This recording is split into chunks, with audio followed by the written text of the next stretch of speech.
you'd like to follow along in your Pew Bible, it's found on page 61. I believe this is continuing a series that James has been doing with us. Exodus 3:13 through 22. Moses said to God, "Suppose I go to the Israelites and say to them, 'The God of your fathers has sent me to you.' And they ask me, 'What is his name?' Then what shall I tell them?" God said to Moses, "I am who I am. This is what you are to say to the Israelites.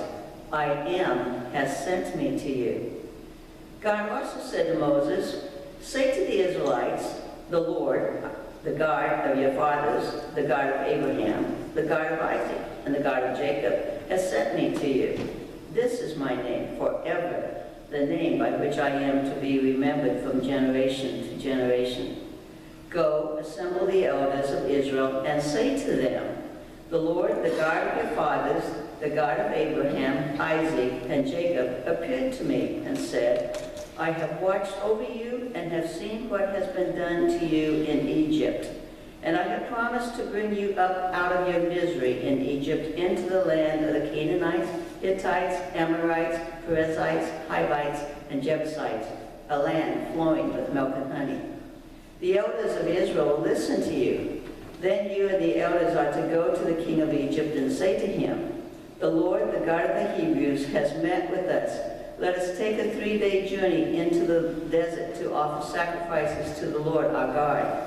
But I know that the king of Egypt will not let you go unless a mighty hand compels him. So I will stretch out my hand and strike the Egyptians with all the wonders that I will perform among them. After that, he will let you go. And I will make the Egyptians favorably disposed toward this people, so that when you leave, you will not go empty-handed. Every woman is to ask her neighbor, and any woman living in her house for articles of silver and gold and for clothing, which you will put on your sons and daughters. And so you will plunder the Egyptians."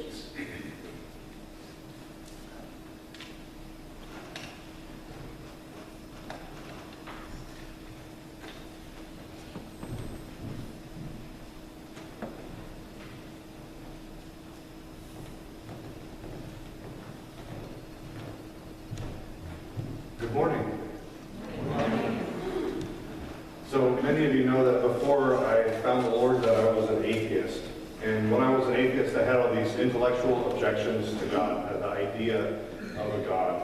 And most of those objections had to do with the role of suffering in the world and feeling like God had allowed maybe too much suffering in my life and that I was pretty angry with God if he existed. And so my atheism led me to hedonism. And my hedonism led me into this big self-destructive loop of drug addiction. And I ended up trying to get clean, and I ended up getting clean for a while and relapsing and having kind of a near-death experience where I could hear what was going on, but I couldn't respond to it in any way. And I remember hearing my so-called friends talking about what they were going to do with my body if I didn't make it through the night. And this was the moment where I prayed my first prayer, maybe since I was a little kid. I prayed the prayer, "Jesus, save me." And I didn't have any idea what that meant at the time when I prayed that prayer. But in the end, it was kind of my way of asking the same kind of question that Moses is asking. What's your name, God? In other words, who are you, God? How do I know that I can trust you with my life?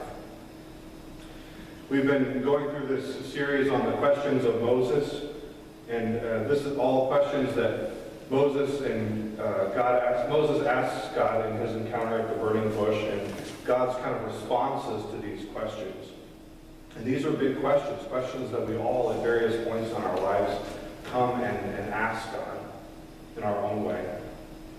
And the last time I was preaching here, I was preaching about Moses' question to God, "Who am I?" And now we're digging into Moses' second question, "What's your name?" It's another way of saying, "Who are you, God?" In AA, I've met a lot of people who had this kind of do-it-yourself approach to God, that you could just kind of think about whatever the greatest and highest thoughts that you could have would be and make them your God. They told me, just think about the things that you've always wanted to be, and that will be your God.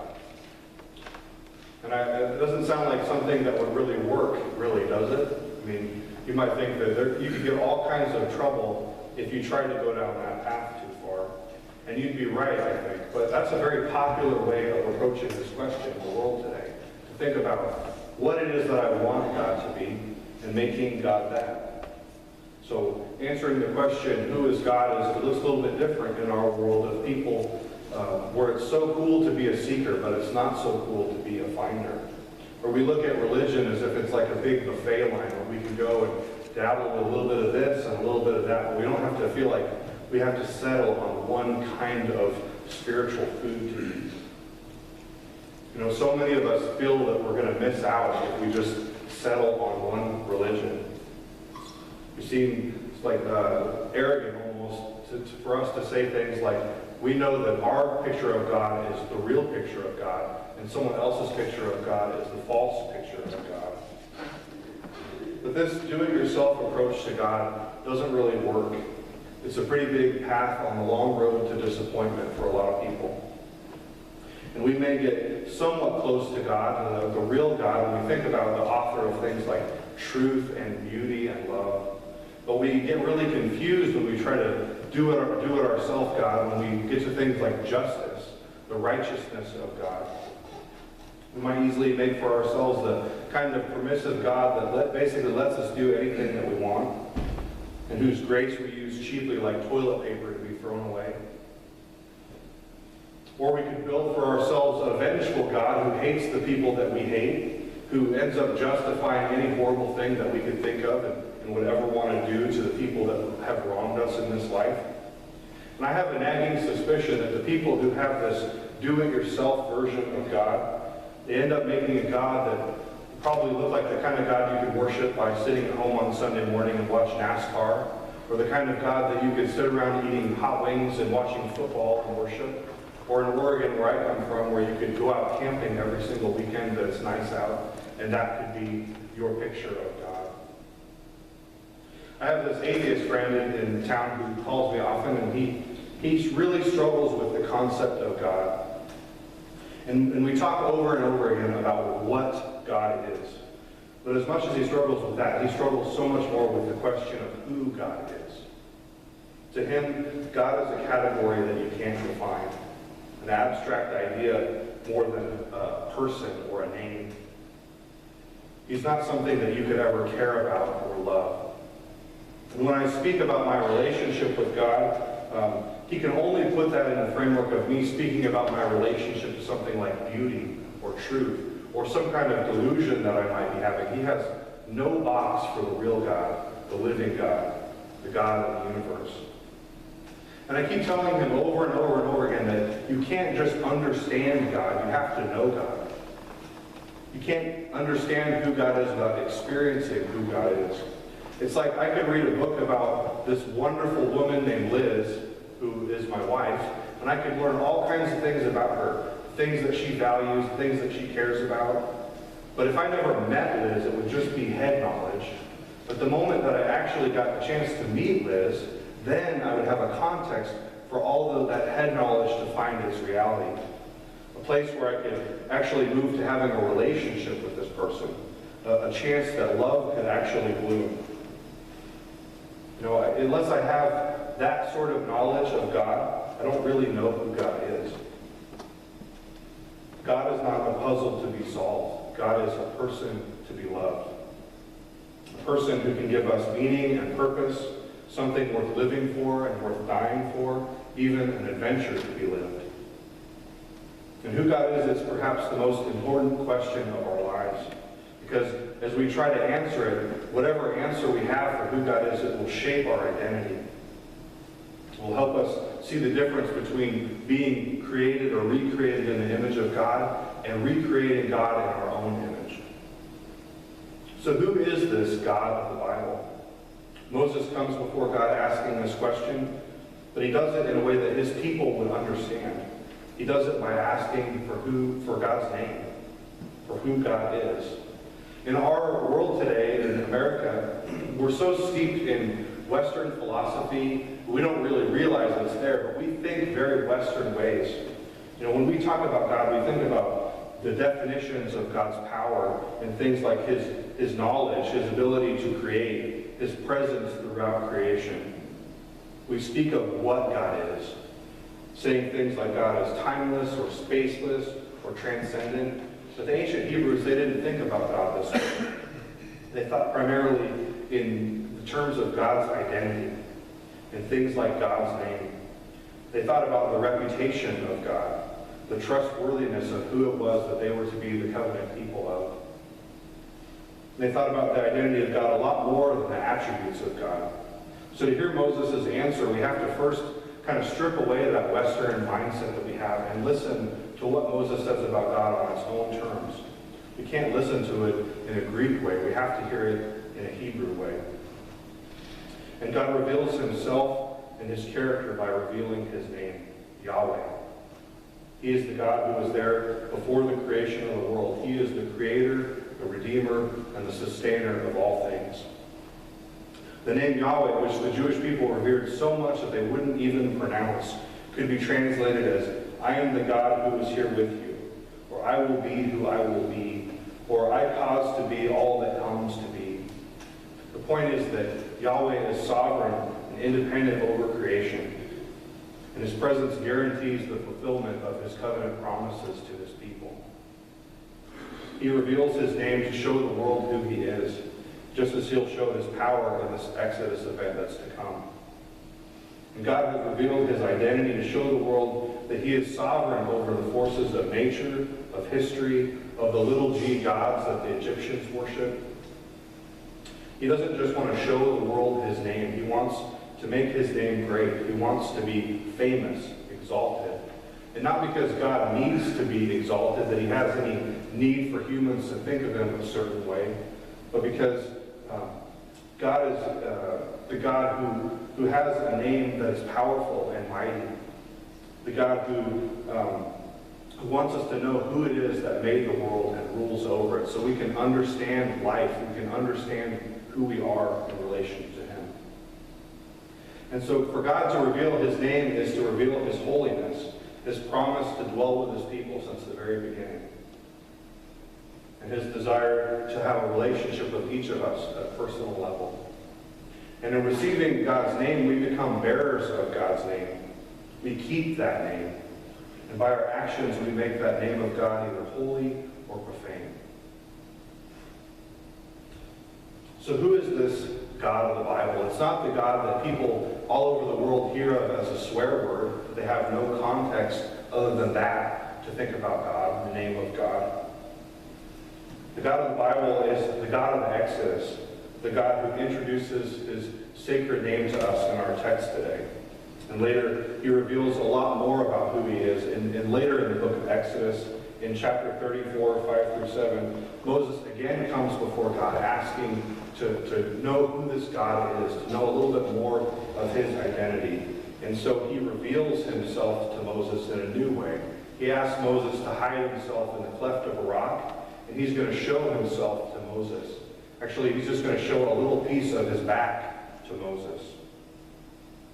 And that's where we see this further revelation, a fleshing out of what it means, who Yahweh is in the Old Testament. I just want to read a little bit of that passage for you, and I've taken out this medieval word, the Lord, this terminology from the medieval times, and replaced God's name into the passage, the Hebrew name for God. Yahweh descended in the cloud and stood with him there, and proclaimed the name Yahweh. Yahweh passed before him and proclaimed, Yahweh, Yahweh, a God merciful and gracious, slow to anger and abounding in steadfast love and faithfulness, keeping steadfast love for the 1,000th generation, forgiving iniquity and transgression and sin, yet by no means clearing the guilty, but visiting the iniquity of the parents upon the children and the children's children to the 3rd and 4th generation. So primarily we see that Yahweh is a God of mercy and grace, a God of forgiveness who allows rebellion and allows rebellion to echo through a couple generations, but ultimately whose love and grace and forgiveness and mercy is 1,000 times more than that. We can see here the priorities of God, priorities like justice and mercy and love. And mercy stands up more than anything else about God. In the New Testament, we see an even fuller picture of God. We see more of the compassion of God, the Creator God of all. John writes, "In the beginning was the Word, and the Word was with Yahweh, and the Word was Yahweh. He was in the beginning with Yahweh. All things came into being through him, and without him not one thing came into being. What has come into being in him was life, and the life was the light of all people. And the light shines in the darkness, and the darkness did not overcome it." He goes on to say, "He was in the world, and the world came into being through him, yet the world did not know him. He came to what was his own, and his own people did not accept him. But to all who received him, who believed in his name, he became power to become children of Yahweh, who were born not of blood, or the will of the flesh, or the will of man, but of Yahweh. And the Word became flesh and lived among us, and we have seen his glory, the glory of the Father's only Son, full of grace and truth. From his fullness we have all received grace upon grace. The law indeed was given through Moses. Grace and truth came through Jesus Christ." So in the New Testament, we see the same God as revealed in the Old Testament is further revealed in Jesus Christ. God took on flesh in the incarnation. So God not only gives us his name, he gives us a picture of who he is, a fleshed out picture of who he is. As God takes on flesh in the incarnation and comes on an all-out rescue mission to save his creation and his creatures. So the Bible doesn't give us much license for a do-it-yourself kind of religion. It pushes us in the direction beyond anything that any human being could ever imagine. A God who is revealed even more than just being an all-powerful creator and judge. We see the side of God that is like a lamb and the side of God that's like a lion. We see the side of God that's like a high priest and the side of God that's like a sacrifice who atones for our sins. We see a God who loves, even suffers for the sake of his creatures and his creation. A God who suffers for you and for me. And Moses asked God, "What is your name? What shall I say to the people that you're sending me to, that shows them that I am sent by you?" And I think underneath Moses' question, beyond just who God is how strong are you, God? Are you strong enough that you'll make the people listen to me? Are you strong enough that I can stand toe-to-toe with Pharaoh, the most powerful man on the whole earth? And God answers not only with his name, but with these 4 promises. In a nutshell, they're this. The people will listen to you. I will bring you victory. I have a land for you. And not only will you walk away with your freedom, but you'll walk away with the spoils of the Egyptians, all the great resources and wealth of their land. You'll walk out with even that. And as the people who represent God, the God named Yahweh in the Old Testament and revealed as Jesus in the New Testament, we also have a mission to make God's name great in the earth, to bring the story of what God has done to a people who are stuck in their slavery to sin. And even if that slavery looks like loneliness or fear or addiction or materialism, or even if they're just good, God-fearing people who don't really even know God, we have the responsibility to make God's name great, to bring a little bit of who he is to them, to bring them God's name, to show them that God is not a problem to be solved, but a person to be loved, a person who can give us meaning and purpose, something worth living for and worth dying for, even an adventure to be lived. A God who loved us so much that he came on an all-out rescue mission to seek us out and save us. So we are the people of God, the living God, the God of Abraham and Isaac and Jacob, the God of Moses. And God has given us his name. He has shown us who he is. He's shown it in olden days before a big burning bush before Moses, and also in the New Testament in the incarnation of Jesus Christ, the death and life and resurrection of Jesus Christ.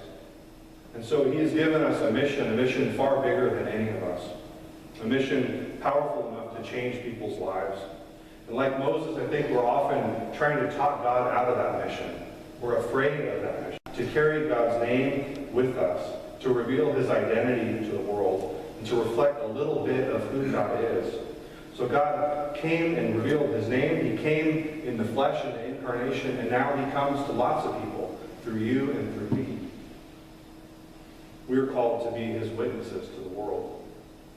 But also, like Moses, we need to hear God's promises that God will be with us, that he will bring victory for us, that he will touch people's lives through us if we're obedient to his call. So as we go into our time of open worship, I just want you to think about what it means to bear the name of God, to be the people of God who bring knowledge of God into the world and show people who it is, this God that we love and serve, and how he wants to touch their lives and make it better, to bring them freedom from all these things that hold them back.